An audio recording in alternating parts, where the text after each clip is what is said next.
Sejahtera, hari ini saya akan berkongsi projek titas ini yang bertajuk Ritual Perubatan Kuno Cina. Nama saya Eng Yu Min, merupakan ketua kumpulan ini. Saya belajar program Bachelor of Accounting and Finance di Taylor University. Sekarang saya akan memperkenalkan ahli-ahli kumpulan saya. Yang pertama merupakan Bethany Tay Ee Sin. Hai semua, saya Bethany Tay Ee Sin. Saya dari Actuarial Studies course. Kedua merupakan Gui Guo Wei. Selamat sejahtera semua.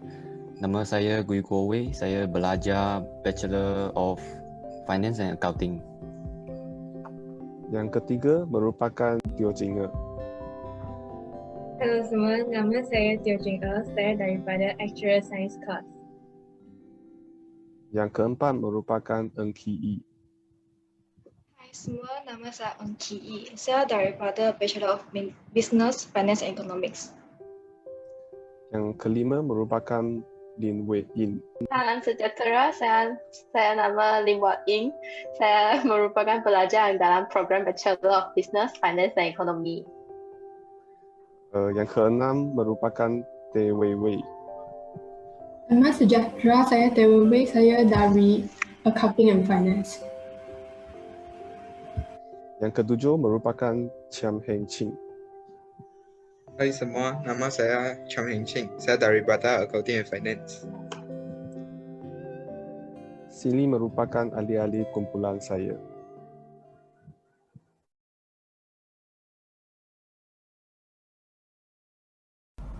Selamat sejahtera, nama saya Tay Wei Wei. Dalam ribuan perubatan TCM, apa yang saya ingin kongsikan ialah ginseng Asia. Ginseng telah digunakan sebagai ubat oleh kaum Cina sejak 5,000 tahun yang lalu. Ia juga dierti sebagai akar manusia kerana bentuknya yang menyerupai kaki manusia. Ginseng mudah dikenali melalui rangkaian akarnya yang panjang dan warnanya yang berkuning kepucatan. Selain itu, ginseng mempunyai pelbagai cara untuk mengambilnya. Ia boleh didapati dalam bentuk serbuk, cecair, kapsul dan juga digunakan dalam komestik. Teh juga boleh dibancur menggunakan kepengan ginseng. Ginseng juga dapat dibuat dengan sup ayam dengan tambahan herba lain seperti kuman Cina dan goji berry. Masyarakat di Tibet, China yakin bahawa sup ini amat berkhasiat dan dapat meningkatkan stamina serta daya ingatan.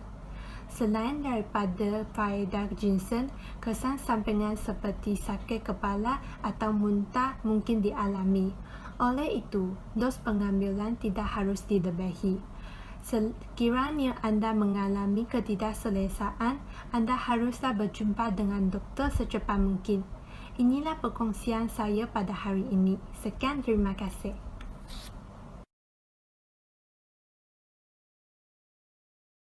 Kepada cikgu-cikgu dan rakan-rakan saya, nama saya Eng Yu Min. Saya merupakan ketua kumpulan titas ini. Melalui video ini, saya ingat menjelaskan tentang Dong Quai, salah satu perubatan tradisi Cina, yang mempunyai 4 manfaat yang lagi penting untuk kesihatan manusia, iaitu mengatasi inflamasi, memperkuatkan tulang manusia, bersifat gastroprotektif, meningkatkan sistem kekebalan tubuh dan sebagainya. Selain itu, Dong Quai juga dikenalkan sebagai ginseng wanita kerana ia dianggap mempunyai kesan mengimbangi pada sistem hormon wanita. Dong Quai tidak mudah didapatkan kerana ia merupakan akar tumbuhan dalam hutan. Pada masa kini, Dong Quai telah menjadi bahan-bahan makanan yang sedap dalam restoran. Yang itu sahaja untuk saya. Terima kasih.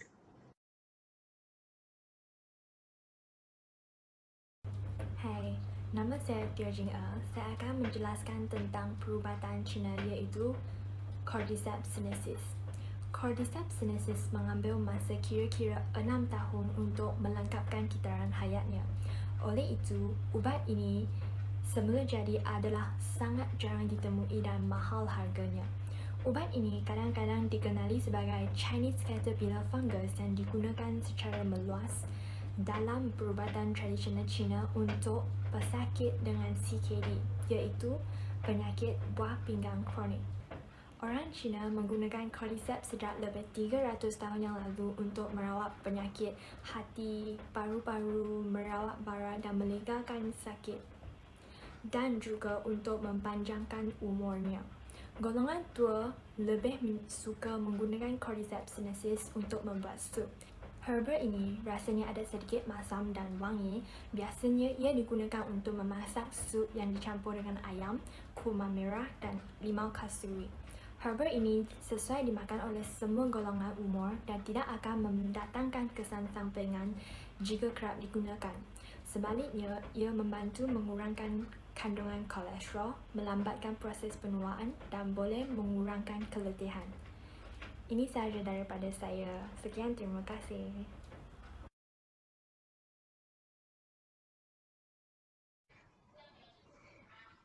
Selamat sejahtera kepada pesyarat dan rakan-rakan saya. Nama saya Lim Wah Ing. Saya sekarang merupakan pelajar dalam program Bachelor of Business, Finance and Economy di Taylor University Lakeside Campus. Perubatan Cina yang akan saya perkenalkan hari ini ialah goji berry. Petani memetik buah goji berry apabila mereka sudah masak pada musim panas dan musim ruru. Rasanya manis dan biasanya boleh dimakan secara langsung atau dijadikan jus atau teh herba. Seterusnya, saya ingin memperkenalkan fungsi goji berry. Yang pertama adalah meningkatkan penglihatan. Perubatan Cina sering menggunakan goji berry untuk merawat penglihatan yang redup dan rabun malam. Orang juga menggunakan goji berry untuk merawat penyakit mata kronik. Seterusnya ialah meningkatkan imuniti. Goji berry mempunyai kesan meningkatkan imuniti badan, anti penuaan dan kesan anti tumor. Yang ketiga adalah goji berry boleh digunakan untuk mengawal gula darah, menurunkan tekanan darah, mencegah darah tinggi dan penyakit jantung.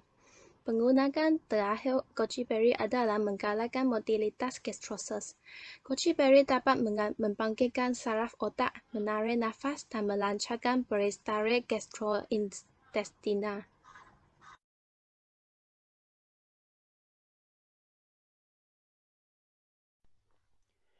Saya akan memperkenalkan plasenta dan fungsinya.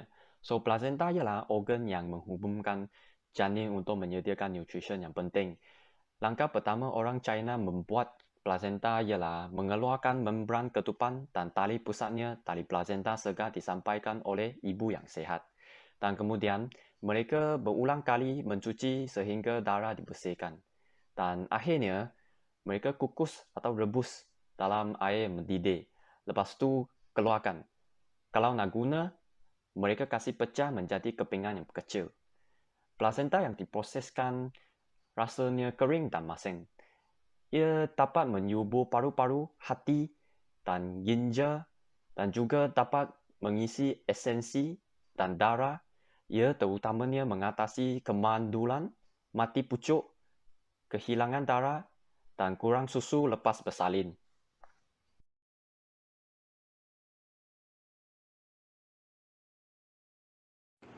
Halo, salam sejahtera. Nama saya Chang Ching. Saya akan membincangkan salah satu kaedah rawatan yang biasa digunakan oleh masyarakat Cina, yaitu akupuntur.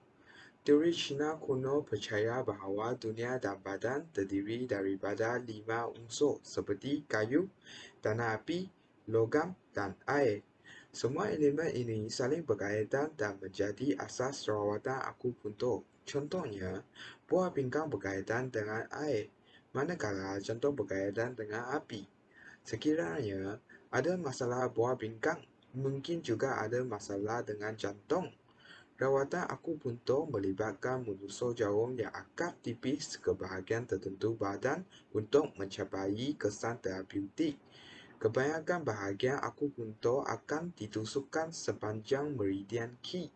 Seterusnya, mempromosikan aliran tenaga melalui teknik menaik, menurun, mengisi semula, pengurangan, pengisian haba dan penyejukan untuk mencapai kesan kuratif yang berkesan.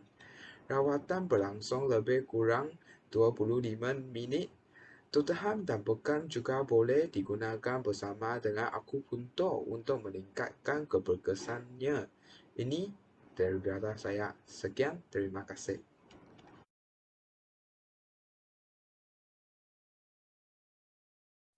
Selamat sejahtera, nama saya Eng Ki.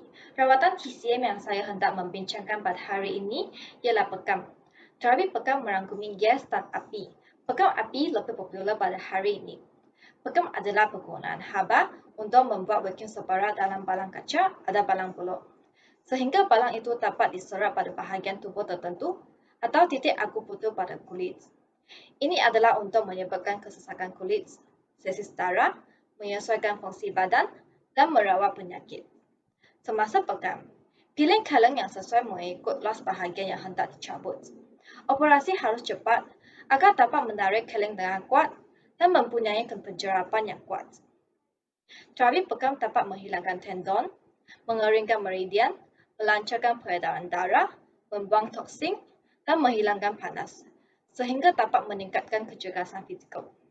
Pada musim panas, kejadian sel semah sangat tinggi. Terapi pekam dapat merawat artritis yang disebabkan oleh sel semah dan kelembapan. Kesimpulannya, pekam sangat membantu untuk mengelakkan kesejukan. Ini adalah perkongsian saya pada hari ini. Sekian, terima kasih.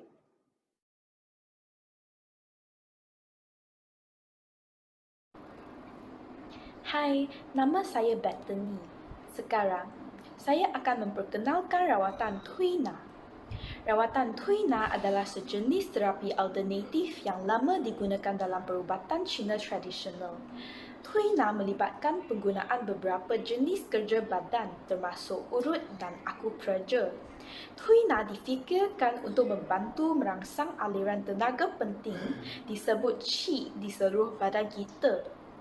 Menurut prinsip perubatan tradisional Cina, masalah kesihatan seperti kesakitan, pembengkakan dan pengumpulan toksin akan berlaku apabila aliran qi disekat pada bila-bila masa di sepanjang meridian, iaitu garis yang tidak dapat dilihat yang menghubungkan organ kita dengan bahagian lain badan kita.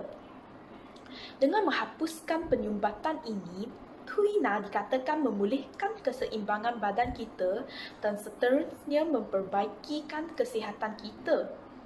Biasanya, masa rawatan Thuina berkisar antara 30 minit sehingga 1 jam dan keseluruhan kursus rawatan berbeza dari penyakit ke penyakit. Kerana Dr. TCM akan mempertimbangkan sejarah perubatan lengkap pesakit termasuk trauma fizikal, ubat-ubatan, pembedahan dan tabiat gaya hidup. Kadang-kala, rawatan Thuina akan menggunakan ubat herba Cina untuk mempromosikan penyembuhan yang lebih cepat. Melalui rawatan, pesakit biasanya akan berasa lebih santai dan bertenaga. Ini sahaja dari saya. Sekian, terima kasih. Kesimpulannya, ritual perubatan kuno Cina berkaitan rapat dalam kehidupan seharian kita. Melalui projek ITAS ini, kita telah menambah ilmu pengetahuan tentang rawatan dan perubatan Cina. Kami juga berharap agar teknik-teknik dan maklumat baru ini dapat digunakan bermula hari ini. Sekian, terima kasih. Terima kasih. Bye-bye.